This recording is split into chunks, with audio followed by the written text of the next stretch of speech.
Gente, eu louvo a Deus por esse tempo e por essa oportunidade que nós temos nessa noite. Você abriu sua Bíblia?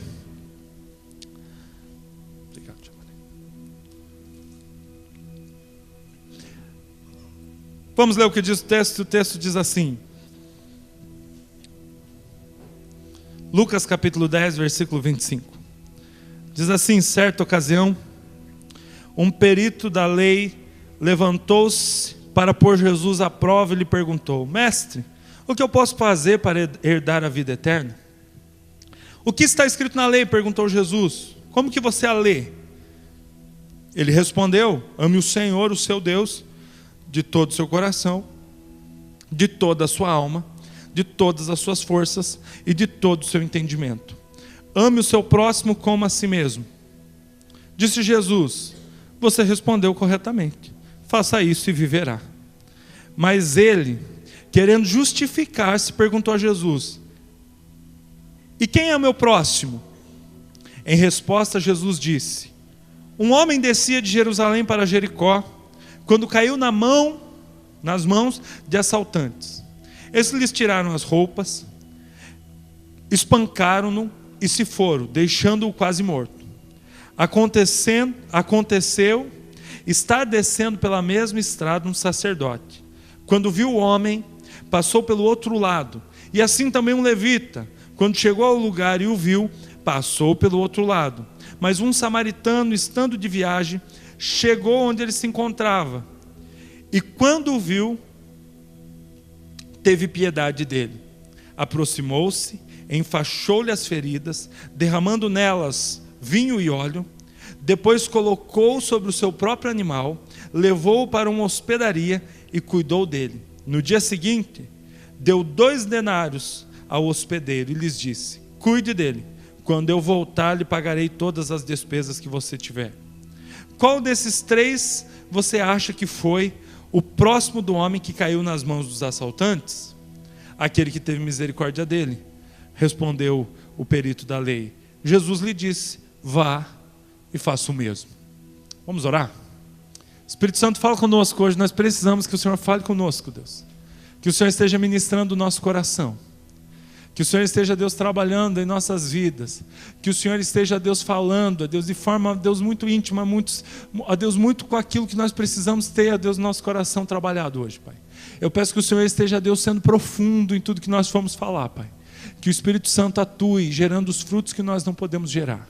E que, ó Deus, nós possamos pregar essa mensagem com humildade, receber com humildade essa palavra, e possamos ter a nossa conduta transformada pelo poder que está, ó Deus, nesse lugar, mediante a presença do Espírito, ó Deus, Espírito Santo, a presença do próprio Jesus prometida, Pai. Ó Deus, porque nós estamos reunidos em nome dele. Nós oramos em nome de Jesus. Amém. Amém. Queridos, eu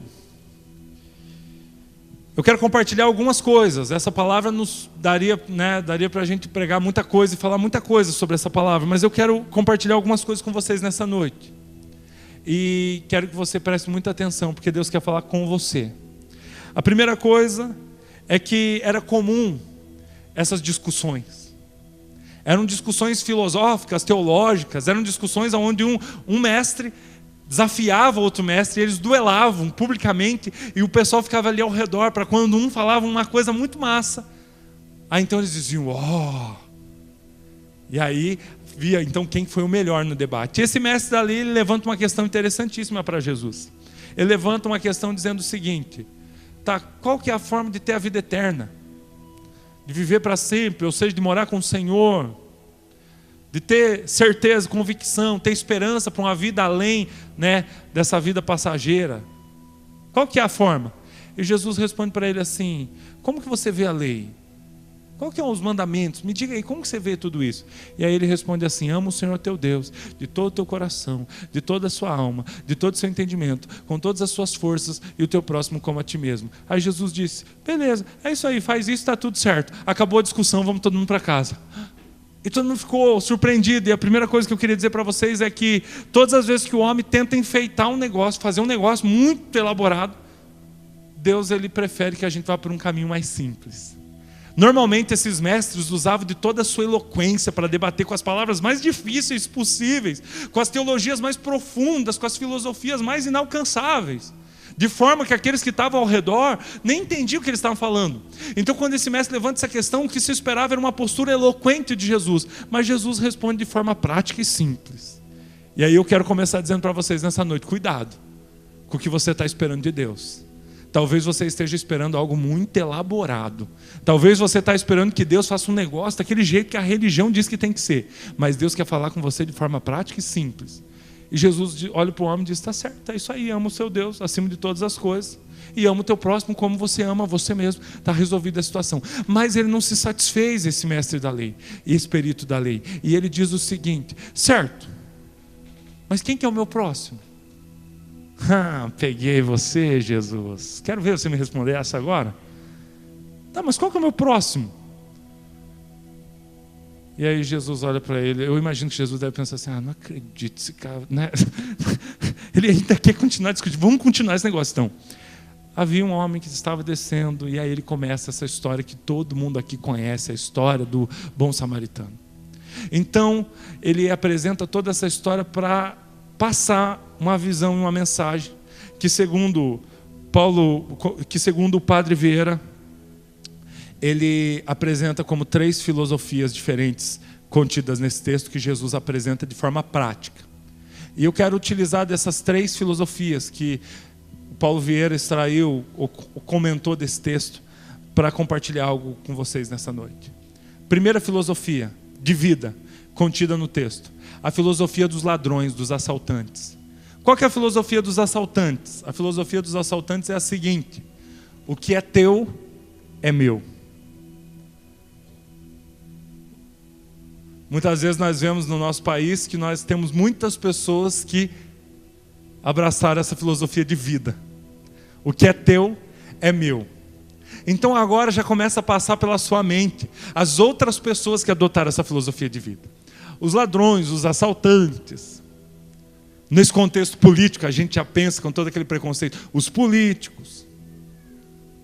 E a gente começa a pensar no outro. E o que eu mais tenho, assim, tristeza por ser um pregador, o que mais me desanima às vezes é subir nesse púlpito e perceber que vocês muitas vezes estão pensando em alguém que não está aqui, ou em alguém que está do seu lado, e a última coisa que você está fazendo é pensando que você pode estar cometendo esse erro. Em que situação, pastor, eu posso estar cometendo o erro dos assaltantes, da filosofia de vida do que é teu é meu? Então eu vou começar e vou ter que correr porque eu tenho bastante coisa para falar nessa noite. Primeira coisa, os maridos. Os maridos, eles têm essa filosofia do que é teu é meu. Quer ver? Eu vou apresentar para vocês de forma muito simples e não vou poder me aprofundar, mas de forma muito simples. Como que os maridos fazem isso? Gente, o que um homem diz quando chega em casa do trabalho num dia de semana à noite? Qual que é a frase que ele mais diz? Eu estou cansado. Eu estou cansado. O ruim de pregar contra o marido é ter a esposa sentada aqui na frente. Vai que ela olha para mim. Semana passada já contei que a gente brigou pra caramba, né? Na outra semana. Essa semana a gente brigou menos, né? Brigamos também, mas brigamos menos, né? Gente, um casamento que não tem briga, alguém está se omitindo, alguém está se escondendo. Eu ouvi uma frase que me chamou muita atenção, que dizia a nossa avó Maria, que águas paradas são mais profundas. Às vezes a pessoa que fica quieta é mais perigoso nesse contexto de casamento, aquela que se fecha, do que aquela que está às vezes em atrito. Então, a gente às vezes entra em atrito lá, né? E essa semana foi bem melhor do que a semana passada. Estou bonzinho, estou um pouco melhor. Queridos, o homem chega em casa, o que ele diz? Eu estou cansado porque eu estava trabalhando. Então eu tenho um senso assim de que eu tenho todos os direitos do mundo à noite, porque eu estou cansado. Essa é a filosofia do assaltante. Esse é o marido assaltante. Por que é o marido assaltante? Ele rouba da esposa o direito de também estar cansada. Porque quando a mulher chega em casa à noite, ela não tem o direito de estar cansada. Porque ela tem que preparar a comida para o outro dia, a roupa, ela tem que atender os filhos, ela tem que dar atenção para os filhos, corrigir os filhos, e se ela dizer, vai lá falar com o teu filho que está fazendo, ele diz assim, vai você, mulher. Eu não falo mulher porque dá morte lá em casa, isso aí não funciona. Lá em casa não dá certo, a mulher não deixa eu falar mulher. Queridos, então o que acontece? Existe uma postura nos homens do que é teu é meu, do assaltante. Eu tenho direito. Fim de semana, o que é o domingo do homem? Lavar o carro, fazer churrasco, assistir jogo. Infelizmente alguns assistem o Corinthians e ainda tomar cerveja. Certo? O que é o domingo da mulher?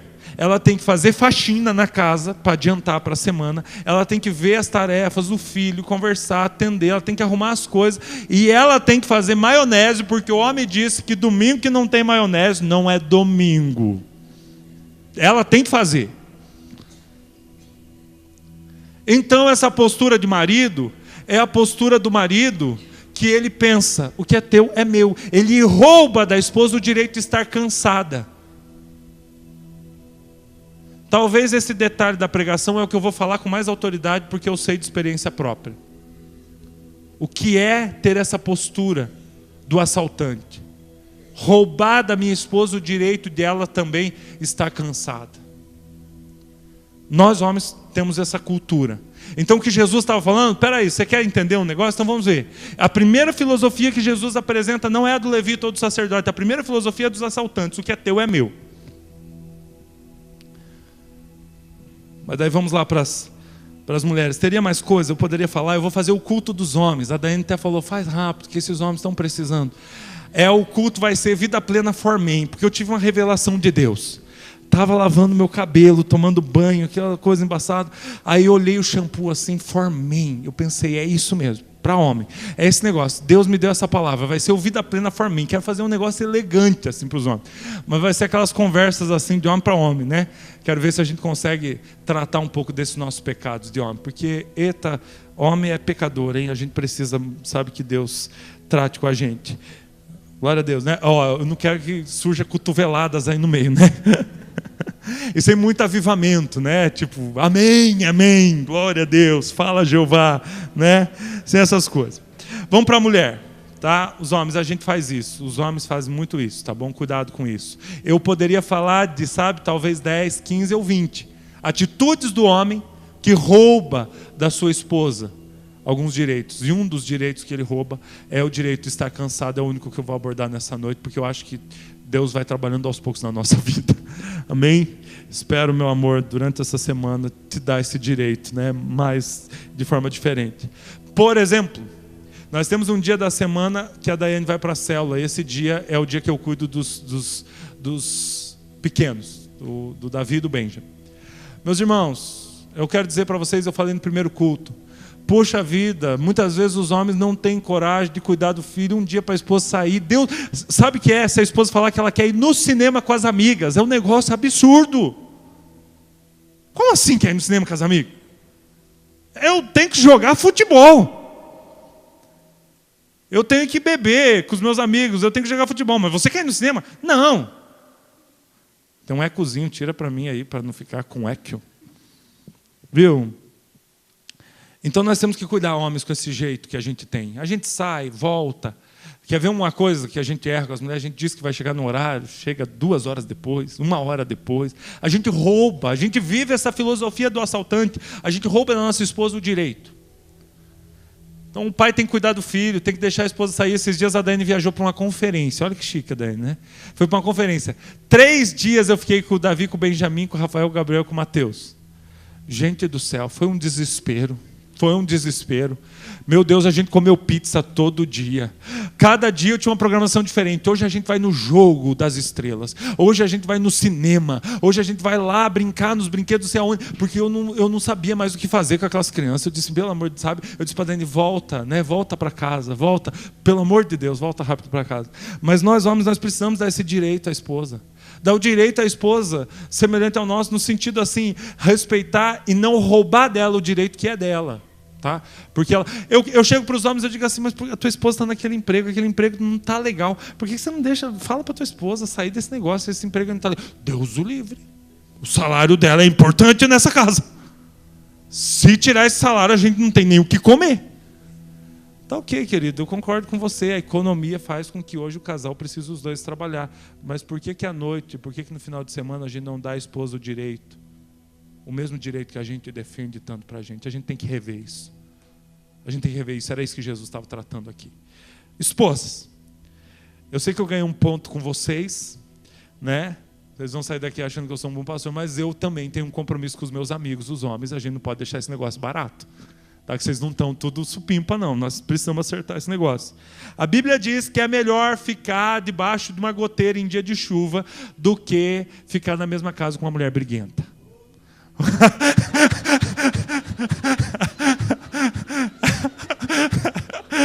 O Leandro vai apanhar hoje à noite aí. Ó, Jô, você segura lá, Deise, por favor. Meus irmãos, a Bíblia diz, olha só, que é melhor ficar debaixo de uma goteira em dia de chuva do que numa mesma casa com uma mulher briguenta. Me diz o quê? O cara que está preso, ele está pagando uma punição por causa de algum crime, certo? E quando ele precisa ser punido dentro da prisão, o que a gente faz com ele? Coloca ele num negócio chamado solitário. O que é um solitário? Preso debaixo de uma goteira. Era isso que a Bíblia estava querendo dizer. Que é pior do que estar preso dentro da solitária é viver com uma mulher briguenta. E eu vou dizer, eu concordo com as irmãs, e vou dizer, tá, meninas, vocês fiquem calmas. Eu concordo com as irmãs que, devido ao cansaço, devido a todas as coisas, que já é um pouco de culpa dos homens, amém? Né? Já é um pouco de culpa dos homens. Vocês têm andado mais estressadas, cansadas, enfim. Mas a Bíblia fala de uma mulher sábia. A Bíblia fala de uma mulher virtuosa. A Daiane sempre me lembra, eu digo assim, mas amor, a Bíblia fala de uma mulher virtuosa. A Daiane diz isso, e a Bíblia diz, quem a achará? A Daiane já deixa esse negócio bem claro. Tem uma mulher virtuosa, mas quem a achará? Ou seja, a Bíblia está dizendo que o negócio é difícil. Mas quando a gente vai olhar para a mulher virtuosa, para a mulher ideal, para a mulher exemplar, a Bíblia não está falando de uma mulher que fica só em casa, uma mulher de uma vida parada, né? A gente se confundia antigamente achando que a mulher submissa, que a mulher bíblica era uma mulher parada em casa. Gente, quando a Bíblia mostra a mulher, é uma mulher empreendedora, de uma mente brilhante, que trabalha, que negocia, que vende, que faz, uma mulher proativa. Estuda lá o último capítulo do livro de Provérbios, você vai ver que a mulher virtuosa não é aquela mulher. Ser submissa não tem nada a ver com andar obedecendo o homem mesmo, porque seria uma loucura. Né? Vocês trocariam de carro uma vez cada 2 meses. Né? Então segura a onda lá do teu marido, que tem que segurar mesmo, não dá para soltar. Então, mas o que a Bíblia está dizendo? Que a mulher edifica a casa sem palavras, que a mulher aquece o lar, que a mulher é responsável por fazer com que aquela casa não seja um pedaço do inferno. Então você, mulher, cuidado, porque às vezes as mulheres estão roubando do marido o direito da paz. Acorda reclamando. Meio-dia está reclamando. Depois do almoço, reclamando. De tarde, reclamando. E brigando. E reclamando, e brigando. O homem está torcendo, né? Eu vi uma notícia do WhatsApp, a Dani não vai gostar que eu conte essa, mas eu vi uma notícia do WhatsApp, eu não sei porque eu ri tanto, é bobeira minha, mas eu ri muito. Disse que um homem, a mulher dele era tão estressante, que ele vai roubar um banco na tentativa de ir preso para ficar longe da mulher. E é condenado à prisão domiciliar. Eu disse, eu ri por horas, a Dani disse, do que você está rindo? Eu disse, coitado, meu Deus, coitado desse homem, né? Então, a Bíblia está dizendo que quando a mulher não tem o controle, quando a mulher ela o tempo todo manifesta suas frustrações, suas crises, o tempo todo que o homem está torcendo para ir preso e ainda não sai preso, ficar na solitária, sem direito à visita e debaixo de uma goteira, é isso que a Bíblia está dizendo. Então a gente vai ter que tomar cuidado. Então cuidado, irmãs, para que vocês não estejam roubando o direito ao homem de ter paz, né? Ele não precisa daquela paz que ele acha que ele precisa, tá? Não é aquela paz, mas a paz, né, de vida. Então cuidado com o seu comportamento, cuidado com a crítica, cuidado, isso é algo terrível, a gente precisa cuidar com isso. Era isso que Jesus estava falando, primeira filosofia, o que é teu é meu. Quando a gente rouba do outro, e eu não estou falando aqui daquele ladrão que está lá fora, eu estou falando aqui de você, estou falando aqui de mim, estou falando da paz que a minha esposa me rouba às vezes, eu estou falando do direito de descansar, do direito de estar cansado, que eu roubo dela às vezes, várias vezes. Meus irmãos, quero falar aos pais, você que tem filho. Esses dias eu fui surpreendido por isso aqui. Um road spinner. poucas palavras em inglês que eu consigo falar, devo falar até meio errada, quando está o João, o Felipe, o pessoal aí do inglês lendo, eu fico, mas o hold spinner, eu adoro falar assim, hold spinner, hold spinner, hold spinner. O que me surpreendeu no hold spinner, primeiro que eu estou esperando que algum crente já diga que isso aqui é algo do demônio. Ninguém me falou ainda, eu estou esperando, alguém vai sair com essa história, que Satanás criou o hold spinner. Não foi, isso aqui não é do demônio, tá? Mas vai sair alguém. Se alguém já sabe de alguma teoria que Satanás é o responsável pelo hold spinner, me avisa, porque eu quero saber desse negócio. Mas o que me surpreendeu não foi o hold spinner. O que me surpreendeu foi chegar na escola e ver adolescentes, alunos meus, e quem aqui é professor sabe desse negócio, quem é professor conhece mais o hold spinner do que qualquer um. E uma adolescente de seus 10, 11 anos olhar para mim e dizer assim, olha aqui, professor, isso aqui é muito legal porque isso aqui tira a ansiedade. E isso me chamou a atenção. Um adolescente olhando para mim dizendo isso aqui é anti-estresse. Quando eu peguei o hold spinner na mão e tentei fazer a manobra de girar, ele pegar do lado aqui, girando no dedo, e não conseguia, eu fiquei frustrado. Eu pensei, que anti-estresse, isso aqui é uma desgraça, que deixa você mais estressado para tentar se desestressar. Mas o que me chamou a atenção foi ver as crianças, né? Adolescentes, crianças. Eu tive que comprar um para o Davi, um para o Benjamin, né? E o Benjamin, a mão dele não comporta, mas ele já consegue pôr na mesa, pôr com o outro dedo, segura e gira, dá um jeito de girar. Mas o que me chamou a atenção foi adolescentes de 10 anos falando, claro, que eles são bem assim, ligeiros com esse negócio, né? Mas falando da necessidade de desestressar, né? De estar estressado, ou seja, de estar ansioso. Isso me chamou a atenção, tá? Combate a raiva. É um outro negócio. Esse é do capeta, com certeza, tá? Anete, esse é do capeta, com certeza. Porque eu achei que... Gente, isso aqui já está rodando o quê? Faz um mês que está isso aqui já? É por aí, ou mais um pouquinho. Ninguém levantou a teoria de Satanás ainda. Vai aparecer, vai aparecer. Gente, adolescentes falando sobre estarem estressados, crianças falando sobre estarem estressados. Eu quero falar com você que é pai, tá? Agora eu tenho que me segurar, porque eu já estou querendo ficar aqui girando o hold spinner. Esse aqui não está girando bem, porque eu acho que o Benjamin babou. Aí não está bem o coisa. Mas o que acontece? O que os pais roubam dos filhos? Eu quero que você preste atenção. O que o pai rouba dos filhos? O pai rouba dos filhos o direito que os filhos têm, que é um direito dos filhos, de conhecerem os seus pais. É triste isso. Por que é triste? Porque nós vivemos uma vida acelerada, nós vivemos uma vida atordoada, de muito trabalho, nós vivemos uma vida cheia de compromissos, nós vivemos uma vida alucinada com aquele nosso celular, que a gente tem roubado dos nossos filhos o direito de nos conhecerem. Eu descobri que um dos motivos das crianças, dos adolescentes se envolverem com drogas é a falta de conhecerem a própria história. Porque conhecer a própria história gera senso de pertencimento. Quando você conta a sua história, a história da sua vida para o seu filho, gera senso de pertencimento. Quem aqui é mais antigo como eu, sabe disso, que uma das diversões da nossa infância era ouvir os nossos pais e avós. Amém? Eu sei que tinha aquelas histórias sinistras, história de visagem, aquela história aquele contado caos, né? Eu sei que tinha essas coisas, mas uma das coisas que era uma diversão para a nossa vida, na nossa infância, foi um direito que nós usufruímos, um direito que nós tivemos, que foi conhecer a história dos nossos pais. Conhecer os nossos pais. Porque quando os nossos pais nos contam histórias, os nossos pais acabam nos contando seus defeitos, suas falhas, onde eles erraram. Isso dá um crescimento para a criança fenomenal. Mas nós dessa geração, nós pais dessa época, principalmente os mais na moda, roubamos do nosso filho o direito de nos conhecer. Roubamos dos nossos filhos o direito de conhecer a nossa personalidade, de conhecer as nossas falhas. E eu comecei a gastar tempo e investir tempo, melhor dizendo, para contar as minhas histórias para o Davi e para o Benjamin. E eu não acreditava, já contei isso aqui na igreja, eu não acreditava que era possível que os meus filhos iam se interessar mais nas minhas histórias do que no desenho da televisão. Depois a gente vem dizer que o Homem-Aranha é o capeta, que o Hulk é o diabo, que o Superman é Satanás. Mas eu quero dizer para vocês, o que é do diabo é a nossa omissão como pais, quando a gente priva os nossos filhos de nos conhecerem.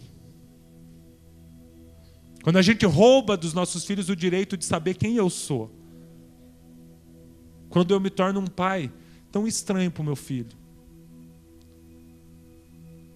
Então a gente tem que tomar cuidado. A primeira filosofia que Jesus fala, segundo o Padre Vieira, é a filosofia: o que é teu é meu. Onde eu roubo o teu direito, onde eu roubo de você, onde eu tiro de você, onde eu sugo de você, aonde você precisa me servir e eu não preciso te devolver nada, porque o que é teu é meu. Essa é a primeira filosofia que Jesus defende. Quando nós olhamos para os filhos, nós também vemos um comportamento. Eu vou dizer para vocês, é coisa terrível. Pais que me dizem assim: olha, pastor, eu não sei o que fazer como pastor, professor, enfim, em vários contextos eu esbarro com isso. Os pais dizendo assim: a menina vira no bicho. Eu digo, não é que ela vira no bicho, é que o bicho entra nela, é diferente. Gente, filhos, vocês que são adolescentes que estão me ouvindo aqui, jovens adolescentes, filhos que não dão aos pais o direito de serem pais. Eu sei que muito, eu não vou nem falar muito dos filhos, porque muito disso já é reflexo da criação omissa que nós temos com os nossos filhos. Mas filhos que não dão direito para os pais de serem pais. Filhos que sugam tudo que os pais têm, pensando assim: eu quero tal.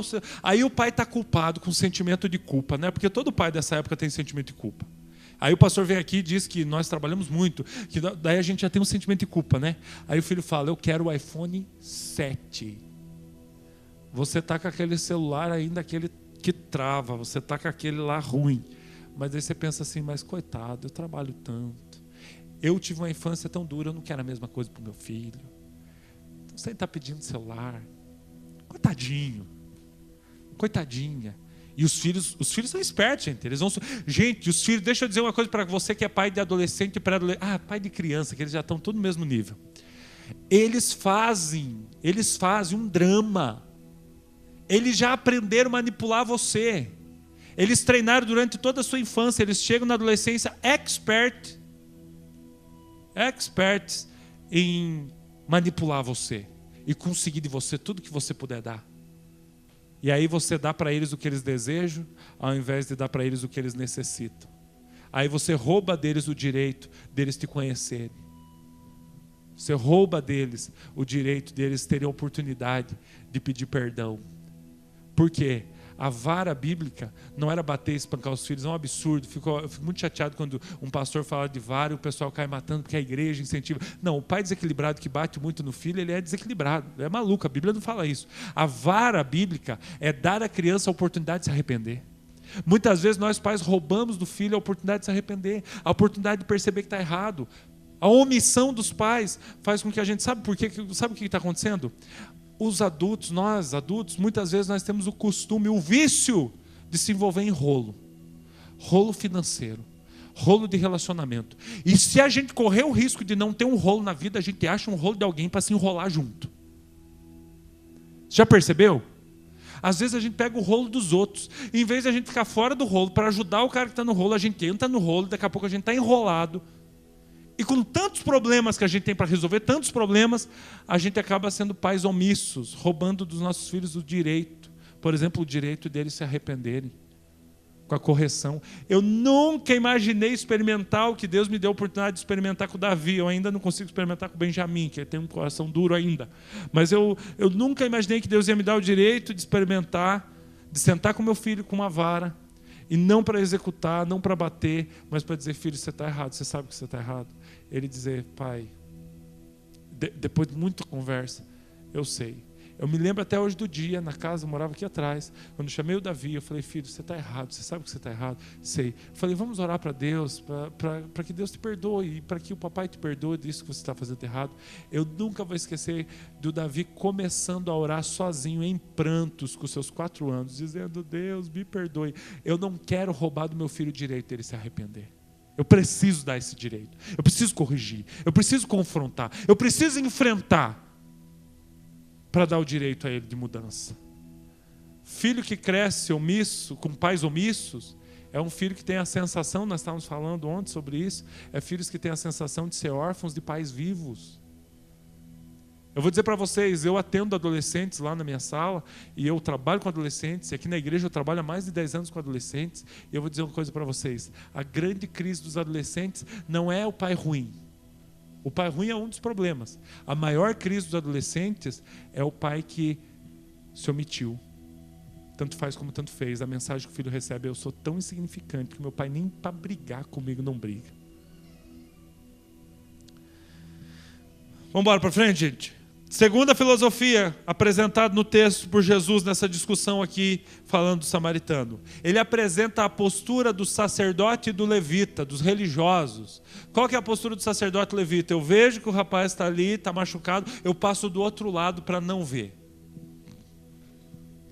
A segunda filosofia: o que é meu e o que é teu é teu. Essa é a segunda filosofia apresentada por Jesus. Você está aí caído, o problema é teu. Eu estou vivendo minha vida, estou atrasado, tenho compromisso. Outra coisa, quando você vai estudar a cultura, você percebe que provavelmente esse homem, por ter apanhado, estava ensanguentado lá no chão. O levita e o sacerdote não podiam encostar assim de qualquer jeito no sangue do outro, no machucado do outro, porque ele se tornava impuro. Segundo a religião, segundo o judaísmo, segundo a lei. E ele era um sacerdote, ele não podia estar impuro porque ele ministrava na casa de Deus. Tem alguma coisa parecida com a nossa época? Tem muito parecido, gente. O que aconteceu? Jesus apresenta uma segunda situação. O que é teu, o que é meu. Gente, nós somos descendentes de europeu. Nós somos, na maioria, descendentes, né, de etnias europeias. É muito comum na nossa região essa frase aqui. O que é teu, o que é meu. Eu não pego nada de você, mas você também não pega nada de mim. Parece bonita, parece correta, mas ela é denunciada por Jesus aqui como uma coisa errada. Essa postura: tua vida, se vire, eu vou viver minha vida. Não estou incomodando ninguém, você vive a tua, eu vivo a minha, cada um no seu canto.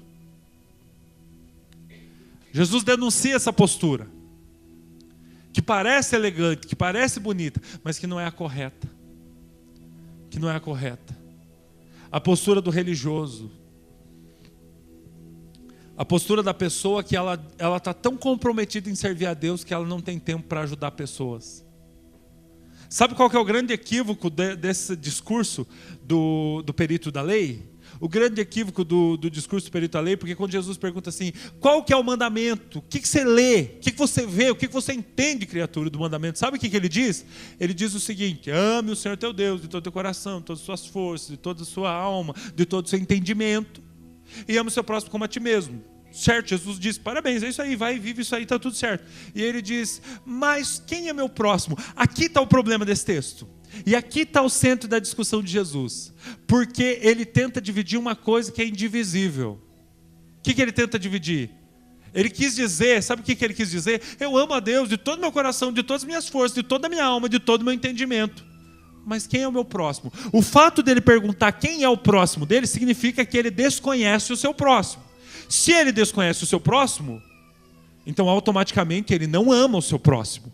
Então ele está querendo dizer uma coisa: eu amo muito a Deus, mas eu não amo o meu próximo, que afinal nem sei quem que é ele. Esse é o centro, essa é a discussão. E aí Jesus diz: cara, você me falou uma bobagem tão grande, agora eu vou ter que te contar uma história para te explicar. Existe a filosofia: o que é teu é meu. A filosofia: o que é meu, o que é teu. Depois nós vamos falar da terceira. Porque a divisão, o problema da divisão era esse. Ele estava querendo dividir algo que não pode ser dividido. Porque eu quero dizer uma coisa para vocês nessa noite. Só tem como amar a Deus amando o próximo. Não tem como amar a Deus sem amar o próximo. O jeito de manifestar o seu amor por Deus não é vindo para a igreja cantando aleluia, glória a Deus. É maravilhoso, mas essa não é a forma que Deus deixou. O texto não se trata de 2 grandes mandamentos. Se trata do centro, do fio condutor de tudo que Deus faz, que é o amor. E ele está dizendo o seguinte: o segredo é amar a Deus acima de todas as coisas, com toda a sua alma, com todas as suas forças, com toda a sua mente, todo o seu entendimento, todo o seu coração. E amar o seu próximo como a ti mesmo. Era quase como se fosse uma coisa só. E Jesus estava dizendo: não tem como amar a Deus e não amar as pessoas. Esse é o X da questão aqui. Esse é o centro da discussão de Jesus. Então, Jesus está denunciando essa postura: o que é meu, o que é teu. Eu vivo minha vida, você vive a tua. Cada um no seu canto. Mas eu amo a Deus. Mas eu não sei quem que é o meu próximo. Gente, era muito comum levitas e sacerdotes nessa estrada que descia de Jerusalém para Jericó. Eles iam, passavam uma semana de serviço e depois eles voltavam. Era provável que talvez o sacerdote estivesse tão cansado, querendo tanto chegar em casa. Vou dar um exemplo da nossa vida, que foi um acontecimento que a gente viveu. Eu me lembro que meu pai estava doente, a gente estava indo visitá-lo no hospital. E tinha assim, uma moça, né, na rua, vou contando a história, você vai entendendo. Uma roupa, uma saia bem curta, se prostituindo na rua, na beira da estrada, né?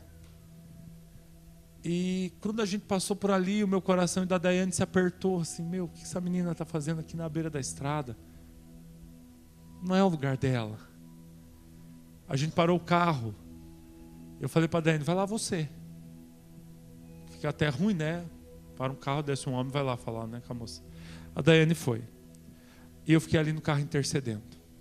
Era uma equipe de evangelismo. O Davi dormia, eu orava e a Daiane foi lá falar com a moça. A Daiane voltou muito rápido. E a Daiane sentou do meu lado e disse, vai lá você. Porque ela não é ela é ele. Eu fui. A Daiane chegou lá, perguntou, como é teu nome? Ele respondeu assim, Yasmin. A Daiane falou assim, o teu nome de verdade. Ele falou, Cleverson. E aí eu fui lá conversar com ele. Falei, cara, Deus tem um plano para a tua vida. Nós queremos te tirar daqui da rua. Nós queremos te levar para a tua casa. Onde que é a tua casa? Ele falou, em Campos Novos. Eu falei, nós estamos indo para lá. Vamos comigo, a gente vai levar você para casa. A Daiane foi para trás, junto no banco com o Davi. Nós não fazemos isso toda hora. A gente sabe do risco. Às vezes não é simples assim. Não estou falando para você sair daqui e fazer isso de qualquer jeito. Estou falando que nós tínhamos uma direção de Deus naquele dia. Ele sentou do meu lado, assim, abaixando a saia, né? Eu ali, trocando a marcha, ele abaixando a saia, foi bem constrangedor. E a Daiane dando uma palavra para ele. A Daiane deu muitas palavras para ele até Campos Novos. Achamos a casa dele lá no meio de um bairrozinho, né? Era bem feio lá o lugar. Levamos ele em casa, dissemos para a mãe dele, ó, nós trouxemos seu filho, da rua, nós queremos ajudar ele, né? Para aquilo que ele precisar. Ele dormiu, descansou. Naquele dia a gente visitou meu pai, que estava doente no hospital. Voltamos lá depois e a gente fez o que estava no nosso alcance à distância. Nós não conseguimos fazer mais, mas nós fizemos isso, que era possível. Depois visitamos, acho que mais uma vez ainda, né? E aquele rapaz, ele não quis mudança, ele acabou, que nos deixou muito triste. Um tempo depois morreu assassinado, né? Uma morte bem violenta aqui em Videira. E aquilo nos deixou muito triste, muito triste. Mas foi uma situação que a gente viveu, uma tentativa de recuperar. Não é aquela história milagrosa que a gente conseguiu. Nessa história a gente não conseguiu. Mas nessa história, é a história que eu me lembro quando a gente fala sobre na beira do caminho, né? Eu me lembro muito bem de pegar uma pessoa e levar para casa, e a gente fez isso não só com ele, mas em outras ocasiões. Eu já vou falar um pouquinho dessa postura. Mas eu quero dizer para vocês, Jesus denuncia aqui um tipo de filosofia. O que é meu, o que é teu. Não me incomode na minha vida. Porque ajudar os outros é um incômodo, é ou não é? Não, pastor, ajudar os outros é uma bênção, é um prazer. Para de ser hipócrita. Ajudar os outros dá trabalho, não dá trabalho? Dá incômodo? Dá. A questão do amor não é você dizer que não dá trabalho, que não dá incômodo. A questão do amor é que mesmo dando trabalho, eu escolho fazer. Porque tem vezes que sou eu que dou trabalho para os outros. Terceira filosofia que Jesus apresenta aqui. O bom samaritano. O samaritano, gente, eu não vou poder explicar todos os detalhes, mas o samaritano, eles tinham uma rixa com os judeus. Ou seja, os judeus não se acertavam com o samaritano, é o que está lá em João capítulo 4. E o que acontecia? A rixa era por quê? Qual era o motivo da rixa? Lá no passado, primeiro o samaritano era misto, não era judeu puro, não era do povo hebreu, não era puro. Ele era misto. E lá no passado eles tiveram uma briga, uma crise, onde os samaritanos fizeram oposição à reconstrução então, do templo e dos muros. E ali ficou uma pecuinha, onde o judeu tratava o samaritano com a rigidez e com uma escória. Não, isso aqui, o samaritano é péssimo. Agora Jesus está contando uma história onde o herói é um samaritano. Jesus é incrível. Jesus é maravilhoso. Eu fico impressionado com Jesus, como ele quebra o protocolo. E Jesus disse que o samaritano vinha vindo e que o samaritano para.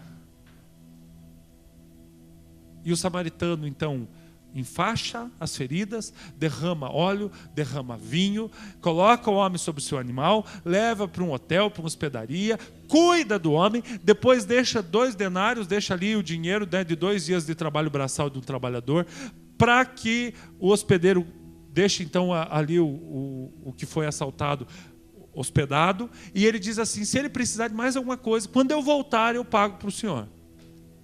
Eu não quero fazer alegoria, né? Eu vou evitar de fazer alegoria de dizer que, né, a hospedaria é a igreja e que as moedas são os 2000 anos ou as moedas são as 2 ordenanças. Eu não quero fazer essa alegoria. Eu quero falar o que Jesus queria dizer naquele dia. Jesus queria dizer uma única coisa.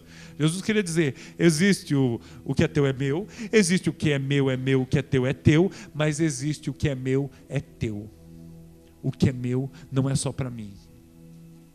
O que eu tenho é para dividir com você. E essa é a terceira filosofia que o Padre Vieira encontrou nesse texto do Bom Samaritano. E é essa filosofia que Jesus deu ênfase. O que é meu é teu.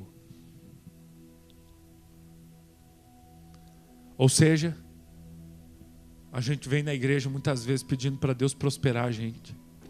Dizendo: Deus me abençoa, Deus me ajuda, Deus de alguma forma faz alguma coisa na minha vida, que eu prospere muito, aleluia, me vejo com um carro novo, glória a Deus, vou dar até uma oferta para ver se Deus faz mais rápido aquilo que eu estou precisando.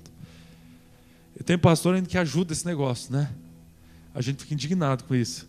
Gente, a Bíblia está falando que o princípio, que a filosofia que Jesus queria ensinar, que aquilo que Jesus queria ensinar era uma coisa: o que é meu é teu. Como que ele começa a oração? Jesus, ele vem com uma noia, ele vem com uma ideia, ele vem falando uma coisa: o meu Pai. Tudo que Jesus fala, ele está empolgado com o Pai. Tudo que ele faz, ele relaciona com o Pai. Se você percebeu o andar de Jesus, ele é fascinado, ele ama demais o Pai dele. Aí quando ele vai ensinar o pessoal a orar, o pessoal diz assim: Jesus, ensina a gente a orar. O que ele diz? Pai nosso. O Pai que é meu, eu divido com você. Essa é a filosofia do reino de Deus. É para isso que Deus nos prospera. Espiritualmente, emocionalmente, financeiramente, materialmente falando. Você está entendendo? Eu não sei se você já tinha percebido isso, mas essa é a filosofia do reino de Deus. Eu divido o que eu tenho. Isso é igreja. Igreja é um lugar de dividir. Igreja é um lugar de doar. Igreja é um lugar onde o que é meu também é teu. Como assim, pastor? Igreja é um lugar de dividir. Primeira coisa que o bom samaritano fez: ele dedicou o seu tempo. Ele dedicou o seu tempo. Uma das coisas que a gente menos tem para oferecer para os outros: tempo. Para oferecer para o reino: tempo. Para servir no ministério: tempo. Para liderar uma cela: tempo. Para tocar numa banda: tempo. Para cuidar de criança: tempo. Eu não tenho tempo. E Jesus está dizendo que a primeira coisa que a filosofia do céu, do reino de Deus, ela é uma pessoa que está disposta a compartilhar, dividir do seu tempo. Eu trabalho nessa igreja há 10 anos e eu quero compartilhar com vocês, os irmãos que estão aqui caminhando comigo há alguns anos desses 10, podem confirmar isso. Nós gastamos nosso tempo, nossa energia, nosso tempo durante esses 10 anos. Quantas vezes amanhecendo de manhã aqui, orando nome por nome e dizendo: Deus. Eu me lembro quando nós estávamos prestes a fazer um encontro com Deus no ano passado. Eu me lembro que nós vimos todos os dias, né, Wilson? Às 6 da manhã, aqui, nome por nome, numa alegria, numa empolgação, dedicando o nosso tempo e dizendo: Deus, toca a vida daquela pessoa, salva e muda a vida dela em nome de Jesus. Então a primeira coisa que está dizendo aqui é que a filosofia da igreja é: o que é meu é teu. A primeira coisa que ele fala, e eu acredito que está em ordem de prioridade, Jesus fala que ele parou, ele dedicou o seu tempo. Servir no ministério, fazer alguma coisa para Deus vai exigir tempo. Você tem que estar disposto a dividir do teu tempo. Para ter um casamento curado, você vai ter que estar disposto a abrir mão do teu tempo. Para ser um bom pai, você vai ter que abrir mão do teu tempo. Você vai ter que entender o valor do tempo e entender que o tempo vale muito mais do que dinheiro. Por que vale muito mais do que dinheiro? Porque dinheiro perde e ganha de novo. Bens você perde e recupera de novo, mas o tempo, se você perde, é irrecuperável. Aposto que aquele sacerdote e aquele levita estavam muito ocupados, porque eles eram de cargo importante. Mas o que Jesus está dizendo assim, que o que importa é quando você está disposto a dividir do seu tempo. Bora para frente. Ele enfaixou. Enfaixou significa que ele não pegou o cara caído, jogou em cima do lombo do seu burro e levou para a hospedaria. Significa que ele se importou, que ele se conectou emocionalmente, que ele fez por aquele homem que estava caído no chão o que ele gostaria de que tivessem feito por ele. Ele teve o cuidado de proteger as feridas daquele homem.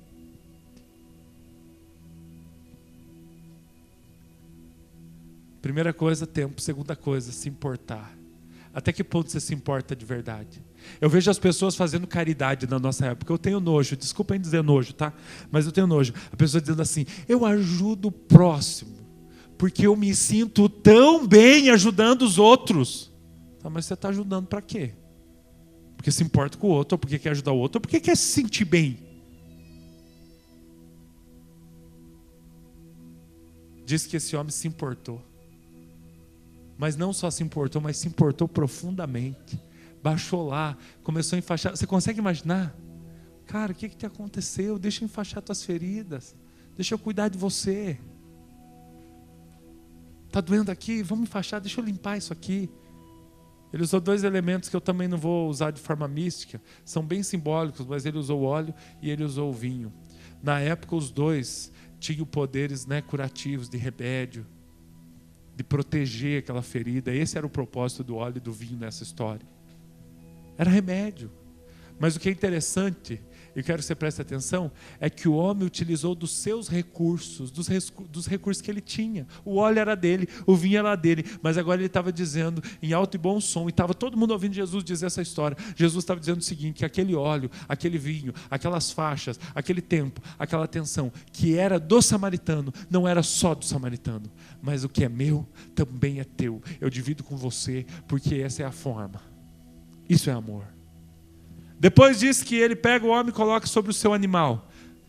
E aí eu vou dizer para vocês, gente, você usa o teu carro só para você. Você já usou? Eu quero contar uma história do meu pai. Meu pai sempre foi um homem pobre. Um homem que na sua carreira e no seu ministério ele não teve o êxito que os olhos dos homens querem ver. Às vezes ele era até frustrado por isso. Mas teve uma fase da vida que meu pai tinha um Fusca vermelho, conhecido como Trovão do Oeste. Meu pai sempre gostou de dar nome para carro, né? E o Trovão do Oeste era um carro muito simples. Mas eu me lembro de algumas coisas que meu pai fazia com aquele carro. Uma delas ele levava...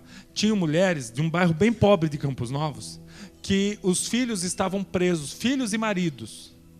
E essas mulheres não tinham transporte da prefeitura para visitá-los em Joaçaba, Erval do Oeste. E não tinham dinheiro. E não tinha um carro. O meu pai era um homem pobre. Meu pai tinha um Fusca. Mas o meu pai entendia um princípio do reino de Deus. O que é meu não é só meu. O que é meu também é teu. Uma vez por mês, eu não me lembro qual eram as datas corretas, mas o meu pai enchia aquele Fusca, colocava o máximo que dava de mulheres dentro daquele Fusca. Ele ia lá, quem não sabe da história, meu pai era um pastor, em Campos Novos.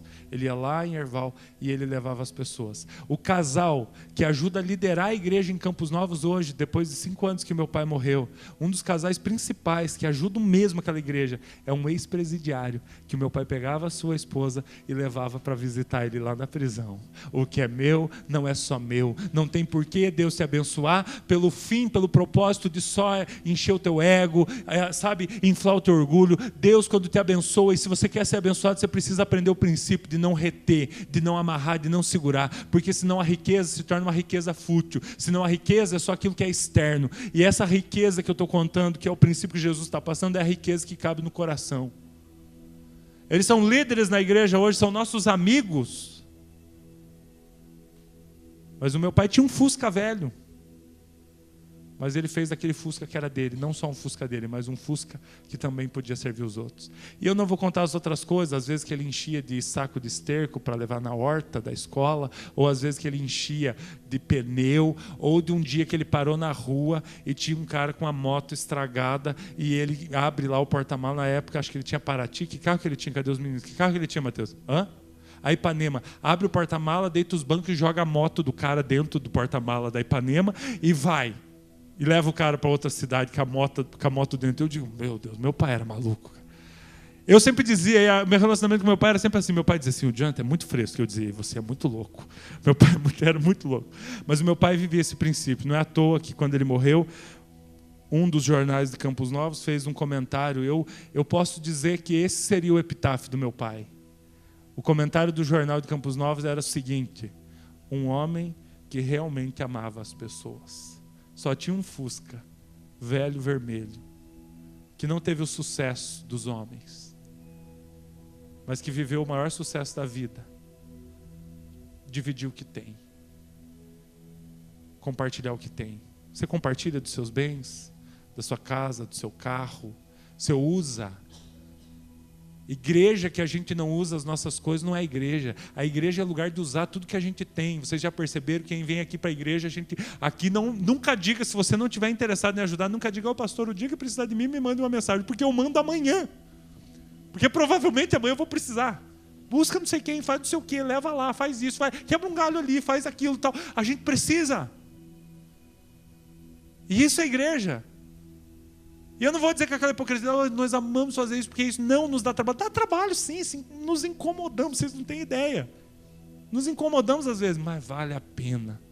Porque a gente descobriu que o princípio que agrada a Deus é o princípio do que é meu também é teu. Não é um princípio egoísta, egocêntrico, hedonista. Hedonista é felicidade a todo custo. Eu quero ser feliz de todo jeito. Não importa se é em detrimento do outro, não importa se é com o sofrimento do outro, não importa se é, sabe, com a falência do outro. Eu quero ser feliz. Queridos, o animal ele usa, é um bem que ele tem, ele usa. Depois ele chega na hospedaria, aí diz que ele chega na hospedaria e larga o cara lá. Não, diz que ele chega na hospedaria e cuida. Que é isso? Que homem que é esse? Esse é o samaritano impuro, de raça mista, rejeitado, mal visto, e Jesus está dizendo, olha o que ele fez. Ele cuida, e depois ele tira, ele faz uma das coisas que eu considero um dos atos para a nossa época, já dizia, né, o Nietzsche, ele dizia, ele é o responsável pela frase Deus está morto, né? Um grande ateu, mas essa frase não foi bem nesse sentido, às vezes ela é mal interpretada, mas Nietzsche disse, o Deus da modernidade, do mundo ocidental, da pós-modernidade, é o dinheiro. A Bíblia já dizia isso há 2000 anos atrás, mas Nietzsche ele fortaleceu isso, um grande filósofo, dizendo o Deus da pós-modernidade é o dinheiro. O que o samaritano fez? Colocou a mão no bolso, o que é mais penoso para nós homens. Colocou a mão no bolso, tirou a moeda, era o valor do trabalho de 2 dias de um trabalhador braçal, e ele pagou na hospedaria, ele disse, está aqui, para pagar aí a estadia desse cidadão. Se precisar de mais alguma coisa, quando eu voltar, eu pago para vocês. O meu dinheiro não é só meu dinheiro, o meu dinheiro também é seu. Eu posso utilizar. Que cultura. Gente, o que Jesus está falando? Você quer ser um seguidor de Jesus? Você quer ser um cristão? Pastor, não sei, estava enganado, achei que eu vim aqui para ganhar dinheiro. Você não vai fazer aquela oferta lá para a gente dobrar, triplicar, fazer um negócio assim?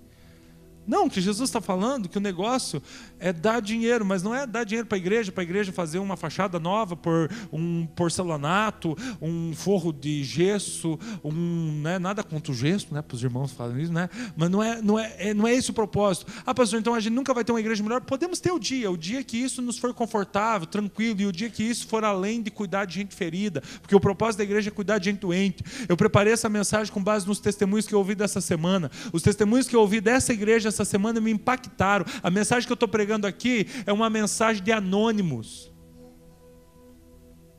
Ontem à noite nós fizemos uma sessão de filme lá em casa e assistimos um filme, O Resgate de Jéssica. Quem já assistiu esse filme, O Resgate de Jéssica?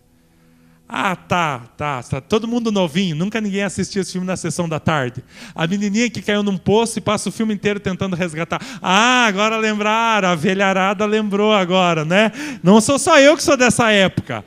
Ah, o resgate de Jéssica. Quem salvará os nossos filhos lá da enchente? E o carro desgovernado, a maioria de vocês viram, né? Eu lembro quando falei do carro desgovernado que vocês também... Oh, o quê? Não é do meu tempo. Claro que é do meu tempo também. Gente...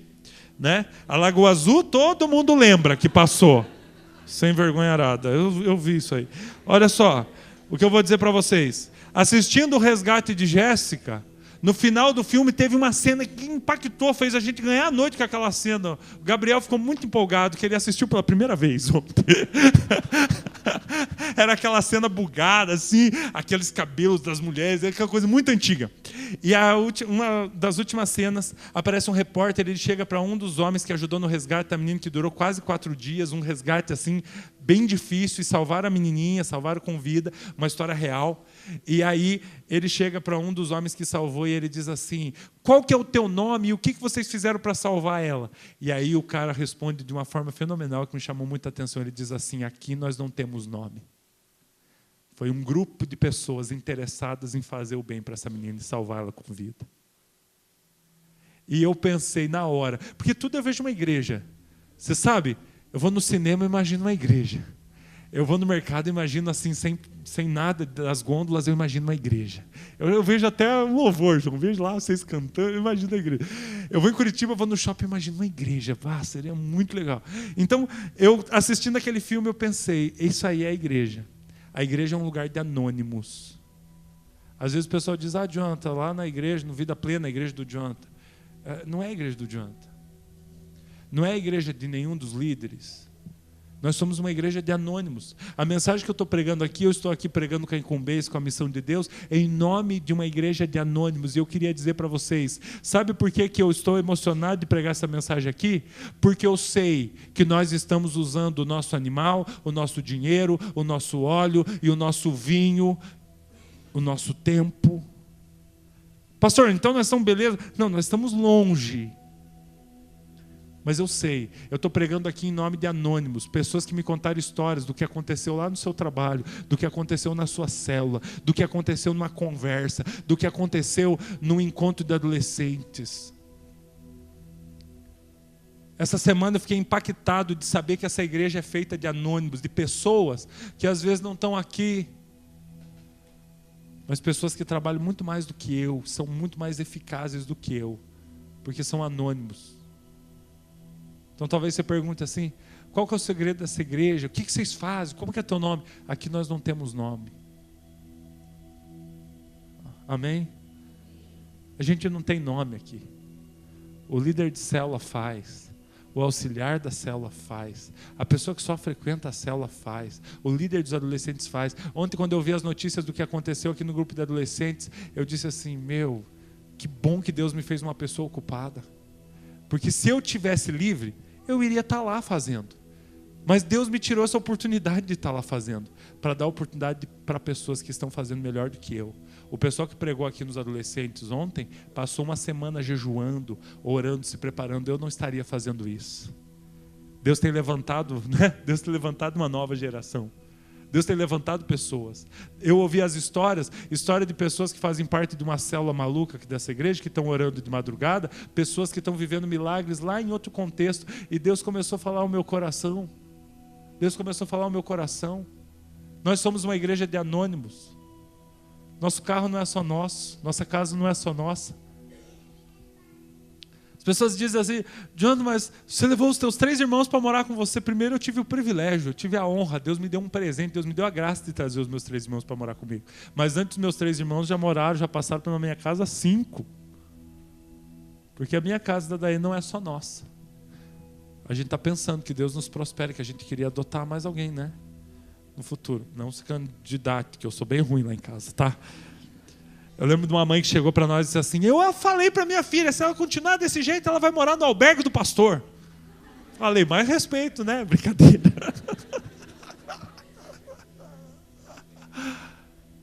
Essa é essa igreja. Essa é a nossa missão. Semana passada nós falamos que a história da igreja não termina com um fracasso, mas com um triunfo. A história da igreja tem que ser isso. 3 filosofias. O que é teu é meu. A segunda, o que é teu, o que é meu. E a terceira, o que é meu, eu estou disposto a dividir, porque o que é meu não é só meu, o que é meu também é teu. E sabe como que é o nome que Jesus dá para isso? Amor. Amor. É esse nome que Jesus dá. Uma igreja que não sabe dividir o que tem não é uma igreja que sabe amar. Uma igreja hipócrita que diz que ama a Deus, mas que não ama o próximo, é uma igreja equivocada, porque ela não entendeu, ela não aprendeu que só existe um jeito de demonstrar amor por Deus: cuidando de pessoas, orando por pessoas. Eu quero passar mais 10 anos orando aqui para que pessoas se convertam. Eu quero orar mais 10 anos, eu quero passar mais 10 anos para ver pessoas alcoólatras mudando de vida. Eu quero passar mais 10, mais 20 anos para ver as pessoas envolvidas com drogas serem transformadas. Eu quero passar mais tempo da minha vida dividindo essa história com vocês e vivendo essa aventura maravilhosa que Deus nos deu o privilégio de viver, que se chama igreja. Eu recebi uma mensagem do pastor lá de Curitiba. O pastor que trabalha lá nos presídios e que, se vocês não sabem, nossa igreja ajuda a sustentar um projeto em Curitiba dentro do presídio, que é o pastor Ricardo Ribas, que cuida de crianças no presídio feminino, onde as crianças nascem dentro do presídio e ficam lá até os seus 6 anos de idade. Ele me mandou 2 vídeos, são tudo meio sigiloso, coisas que não pode mostrar, né? Eu até estou conversando com ele, talvez alguns eu vou poder mostrar aqui, das mulheres dizendo: queremos agradecer ao pessoal da Igreja Batista, porque nós tivemos nosso filho dentro da prisão. E lá no Cantinho Feliz, que é o nome que eles dão lá para o lugar onde as crianças são cuidadas, aonde 5 horas da tarde elas são colocadas na cama e tem que dormir até outro dia de manhã, porque as mães voltam para a cela às 5 horas. Nós temos um pedacinho da nossa igreja lá, que vocês conheceram o pastor aqui, que nós ajudamos aqui a sustentar com o dinheiro que é nosso, que não é nosso, porque o que é nosso também é deles. E o pastor está lá. Hoje ele me mandou uma mensagem empolgado, porque desde as 5 da manhã eles estavam servindo mais de 200, quase 300 cafés da manhã para as presidiárias e para as crianças. Eu me lembro quando um dia dentro da piscina eu conheci esse pastor num evento que a gente estava participando, e ele disse para mim o seguinte: Jonathan, crianças que estão pagando uma pena de um crime que elas não cometeram. Crianças que não conheciam um cachorro. Crianças que nunca tinham assistido televisão. Aí a gente tem 4 ou 5 pilantras roubando dinheiro do povo, mentindo, usando a igreja para enriquecer. E aí as pessoas criam um pensamento de que o dinheiro que a gente traz aqui de oferta é um dinheiro para sustentar pastor vagabundo. Mas hoje, quando era 5 horas da manhã, esse pastor que é nosso amigo estava lá servindo café para crianças e para suas mães dentro do presídio. E Deus ri da sabedoria dos homens. E Deus, na sua majestade, zomba da ignorância dos homens aí fora. Eu já falei aqui nesse púlpito: tira a igreja católica do mundo. Não serve a igreja católica. É careta, a gente não concorda com a igreja católica. Tira a igreja católica do mundo. Vamos ver qual seria o resultado do mundo sem todos os orfanatos, sem todos os hospitais, sem todas as creches, sem tudo que a igreja católica fez pelo mundo. Tira a igreja Assembleia de Deus do Brasil. Tira. Ah não, porque nós não concordamos com a Assembleia. Então risca a Assembleia de Deus do mapa. Você veria o número dos dependentes químicos triplicar de forma absurda. A Assembleia de Deus é grande e responsável por tirar uma grande porcentagem dos dependentes químicos das ruas. Deus, no seu trono de majestade, zomba da ignorância dos homens. Mas não nos importa o que estão falando, porque quando a gente está ocupado demais sendo igreja, a gente não tem tempo para ficar criticando quem está nos criticando, nem para ficar se defendendo. Então a gente tem que gastar nossa energia sendo igreja. Então o que é ser igreja? Usar o que a gente tem. O que é teu não é só teu, é teu e é para dividir com o outro. O que é meu é para dividir. E aí Jesus olha para aquele perito da lei e termina o negócio, a discussão. Diz: e aí, cara, o que você me diz? Quem que é o próximo dele? E aqui nós vamos pegar a última sacada para entender o que Jesus queria falar nesse texto. Quem que é o próximo dele? Quem que é o próximo do homem que foi assaltado? Volta lá no começo e perceba a pergunta do perito da lei. quem é o meu próximo? Mas quando a gente chega no final, Jesus faz uma pergunta: não, quem é o próximo daquele que estava lá caído? E aí Jesus diz: a questão não é quem é o teu próximo, a questão é de quem você decide ser o próximo. Quem você escolhe para ser próximo dele?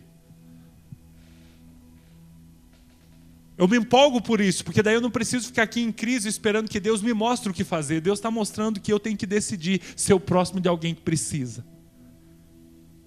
E que o dever não é de que o perdido se aproxime de mim, mas que eu me aproxime do perdido.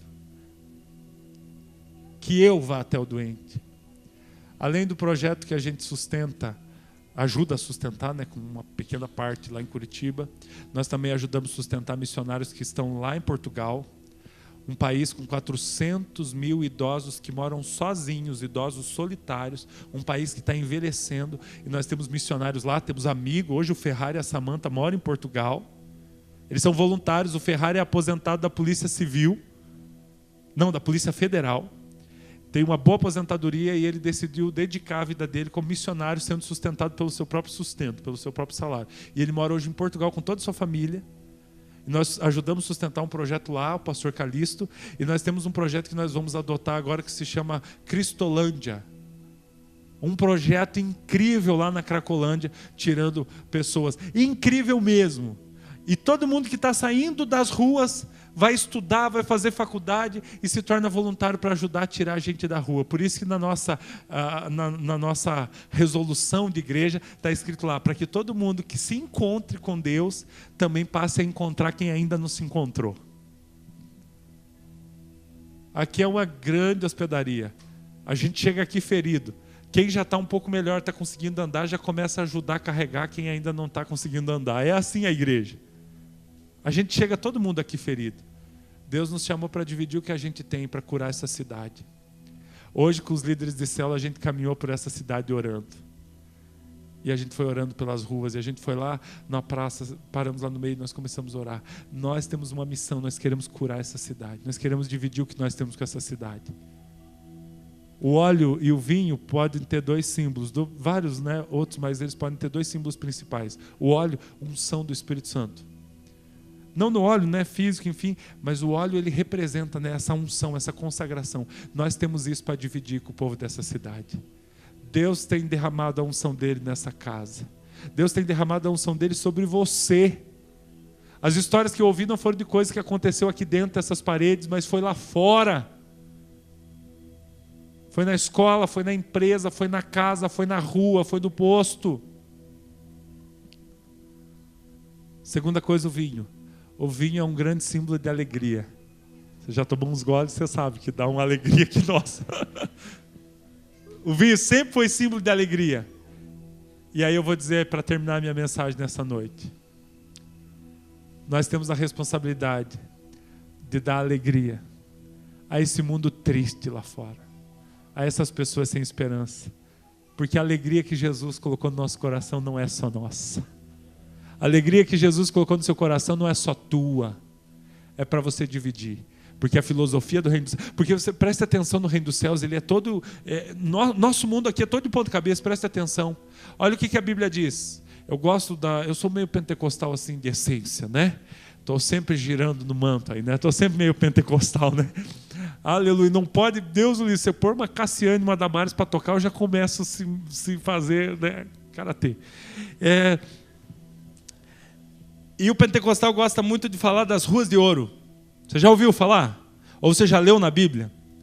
Você já ouviu falar, a maioria ouviu falar, pouca gente leu de fato. Que lá no céu tem ruas de ouro. E queridos, isso é interessantíssimo. Olha só o que a Bíblia está dizendo. Que aquilo que aqui na terra a gente usa como coroa, aquilo que aqui na terra a gente guarda em cofre, lá no céu é pisado, lá no céu é qualquer coisa, lá no céu é asfalto. Sabe o que está mostrando? Não é que o céu é tão rico que até a rua de ouro, não. Está mostrando que para o céu, o ouro é uma coisa que não tem valor como para o homem. Sabe o que a Bíblia diz? Olha só o que a Bíblia diz em Lucas 16, eu quero ler para você. Olha só, escute isso. Se você quiser, abra porque é surpreendente. Lucas capítulo 16, algumas páginas para frente aí, no versículo 14. Lucas 16, 14. Estamos terminando. O pastor gosta de falar que está terminando. Só para dar impressão.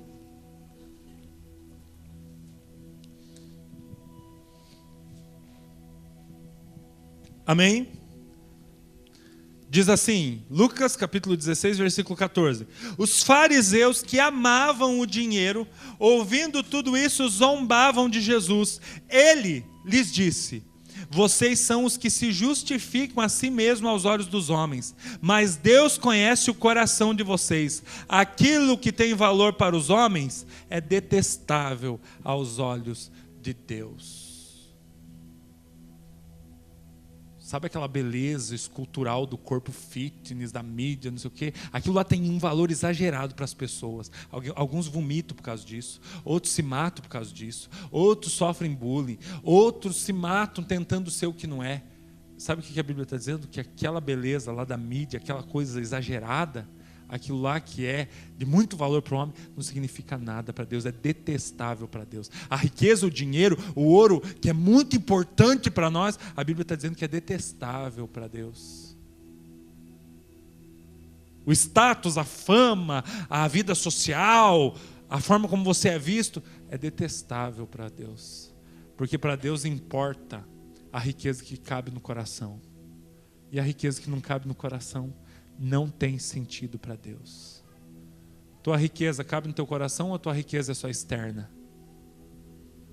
Eu quero terminar minha palavra, meus irmãos, dizendo o seguinte, que o que Jesus estava dizendo para esse homem, na íntegra, de forma simples e prática, porque era esse o propósito de Jesus, não tem como amar a Deus sem manifestar isso, através das suas atitudes com as pessoas. Fique em pé no seu lugar.